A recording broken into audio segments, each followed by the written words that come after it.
Hi, everyone. Super exciting to have you all here today. Uh, and it's been a very inspiring day so far. And now I will jump into some MDX stuff with you. So bear with me. Uh, my name is Lauma, and I have been in eazyBI support already for 7 years. Uh, I'm working a lot with MDX in my everyday life, but actually holding the spyglass over tough MDX calculations has become kind of my workday hobby. So that's why I wanted to talk a little bit more with you about them. And I usually don't miss the chance to talk about the MDX whenever people are willing to listen. So today's topic is about some hidden gems of MDX. And as I cannot really see you, I will assume the big surprise of why, what, some hidden gems. MDX is tough already. Why are you hiding something?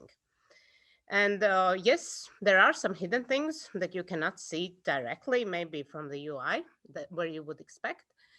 So the main questions for today is why, what, and how. So firstly, there's a slide that I think I have had in every presentation I have done in eazyBI, the cube. And it is a very important slide or the concept when we talk about the MDX calculations. Uh, you The cube kind of represents the edges of the cube represent the dimensions and the measures bind them together. So yes, it's important to know the data cube you are working with when you are thinking about writing a calculation. And to know it doesn't mean that you can see everything from the UI. There are some things that might not be directly visible, at least not where you would expect in the UI. By hidden, that's what I mean, not visible in the UI. So going into our first questions of why and what, I will start by what is visible, and only then we will go into finding the hidden gems uh, and the ones that you can't see from anywhere. So the first question is why. One of the objectives for eazyBI is a simple and easy business intelligence tool is to make a clean and easy to navigate UI. We have many BI options with a drag and drop, drilling into various levels and analyzing data from various points and configuring the results for the chart. So in the everyday life, uh, for our team, we put a lot of effort into making this UI clean and giving you options only where they are necessary. Uh, so one thing that we often tell you is choose only those custom fields for import that you actually need for data analysis, because with a lot of apps, their custom fields, their dimensions, and default Jira custom fields, the screen can fill up very fast. So the clean view is kind of what we are aiming for, a white space where you can work. So some things can be kind of semi-hidden in the sections. So some dimensions can be kind of semi-hidden in the sections of apps or links, but that's not the hidden stuff that I'm talking about. There are complementary dimensions that are actually nowhere to be seen. And the reason for this is that they are not useful by themselves uh, to be put on rows or pages for filtering, because they work together only with specific measures and they can be used only in calculations. So this is the why we just remove the things that will not give you any result by themselves. So the next is the measures dimension, which is the most saturated dimension of them all. It is kind of a special and different dimension in many ways, and also in the ways of its members. While for other dimensions, you actually do not have, you do not see all the members when you expand it. So imagine if you would expand the issues dimension and see all the 60,000 or how many issues you have imported there, it would be completely not navigatable. But measures, when you expand it, you kind of have to see the measures that you could use and select. So there is not an option to hide everything. And there are very many measures that you can see. So over time, we have done a lot of improvements for the measures dimension to organize it. One part is in the predefined or eazyBI defined measures, and the other user defined section. In the predefined section, we have also the sections or parts where we have the app specific or custom field specific measures or properties. There's also an option to define new sections in the user defined section to also hide the ones that are maybe time tracking related or some other specific related calculations. And lastly, we have also introduced the report specific measures, the measures that are actually needed only in one particular report so that it wouldn't fill up already full measures dimension when you don't need it for all report or for several reports, but you just need it for one report. Even with all these options, the organizing of measures dimension required the search to find the measures that we have. And this was one of the most expected features of the measures dimension as well.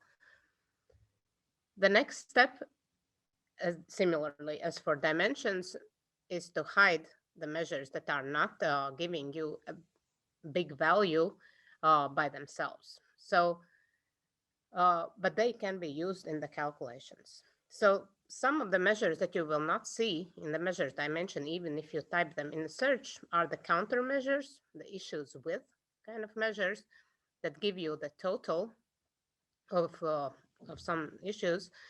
So they are mostly used for average calculations. Then there are historical kind of measures, added, removed, and transition kind of measures that can be used with some of the hidden dimensions. And not all the properties are visible also from the measures dimension. So now we have kind of seen that eazyBI hides some dimensions and some measures, and we can get back to my favorite topic, the MDX. To make some of MDX calculations simpler, we can use these hidden gems in the calculations. But how to find them? The autocomplete to the rescue. Yes, autocomplete gives the hidden stuff in a type ahead. So let's look at some of examples. The first, the issues with measures that I mentioned. Those are the count measures that give you a total for number fields. And they are also grouped on time in a similar way as numeric values are. So by created to, resolved, and closed dates. So as you can imagine, if you have story points created measure, it gives you the total amount of story points in the issue created date. Issues with story points created gives you the count of issues that have story points. And similarly for all kind of other numeric fields. How you can use them. So one example, if you use story points for estimation, is that you can find how many issues are estimated and how many are not estimated. So firstly, just to show you, if we start typing issues with, we do not see this issues with story points created there. So we can define a new report specific or new calculated member, estimated issues. And it's just the simple measure, issues with story points created. And this gives us the total of estimated issues or issues with story points. Next step, we can use it also in other calculations. So for example, to get the unestimated issues. We subtract from the total issues created the issues with story points created, and we get the ones that do not have any story points. And the total of estimated and unestimated issues gives us the issues created. So we can remove this from our report and go and represent this probably in a bar chart and stacked, which gives us the total issues of the project, and percentage shows us how many issues are estimated and how many are not estimated for each of the projects. Another example, as I mentioned, is that issues with the measures are often very handy in the average calculations. So for example, average story points resolved. If we have the story points resolved, we can use this to calculate the average story points resolved. So first we take the story points resolved measure, and we can divide it with issues with story points resolved to get the average of story points resolved during the period of time. I will format it as a decimal and add it in our report. And over time, we can see how many, on average, how many story points we resolve in each of the months. So next, let's go to the historical, added and removed measures. Again, those are not visible by default, but they are very useful to see the history of numeric fields, numeric custom fields, numeric number, number field history. So in each period of time, it shows how much of the value is added or removed from the number in the issue, from the numeric field. So for example, remaining estimated hours added gives us how many hours are added to the remaining estimate in the period of time. So if you, for example, are using a different estimation method, not the story points that we just looked at, you would probably like to see how much estimate is added to the sprint. So by default, there are many sprint measures already available for you. But they are all based on the story points. So for example, sprint story points committed default measure helps you get the story points committed to the sprint. This uses the story points added measure.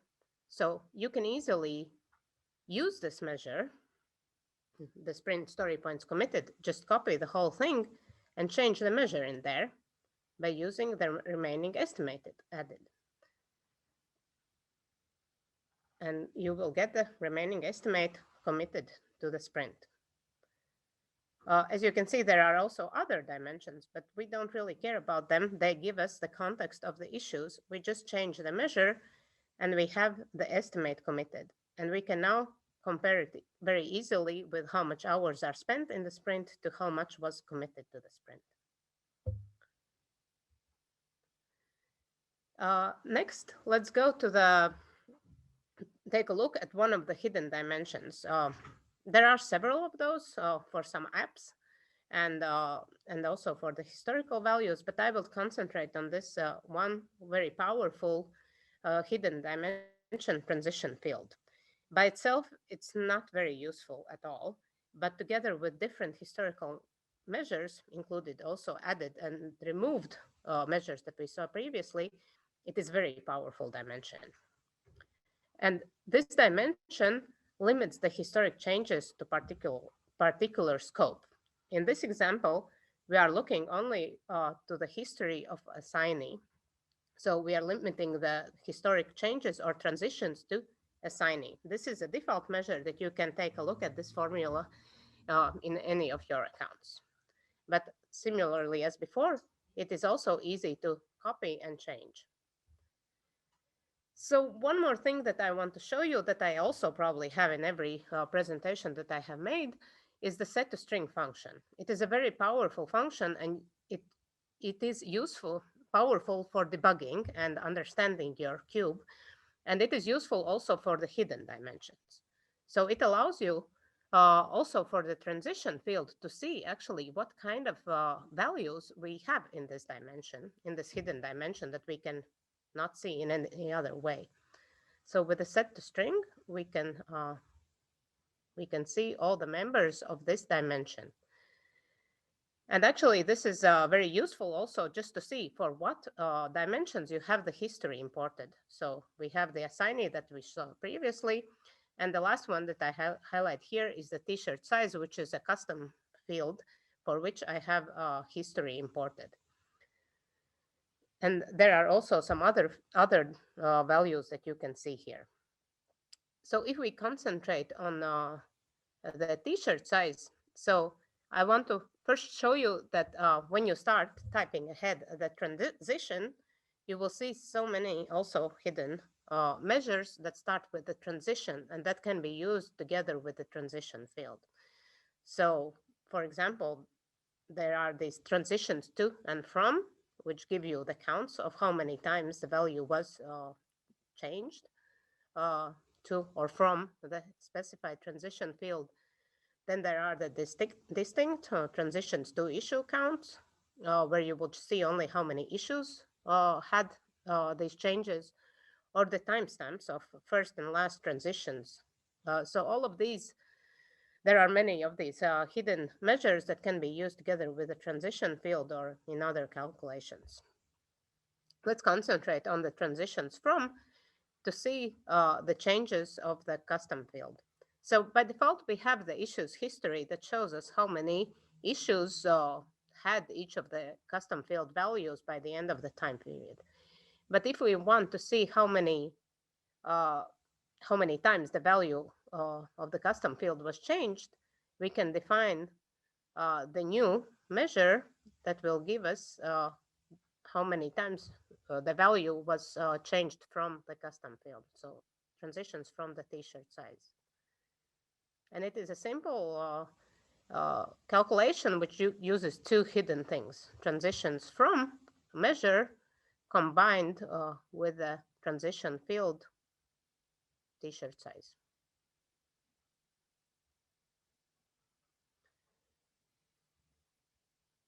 And voila. Now, instead of the history, we see how many times the transitions from each of the t-shirt sizes happened in the period of time.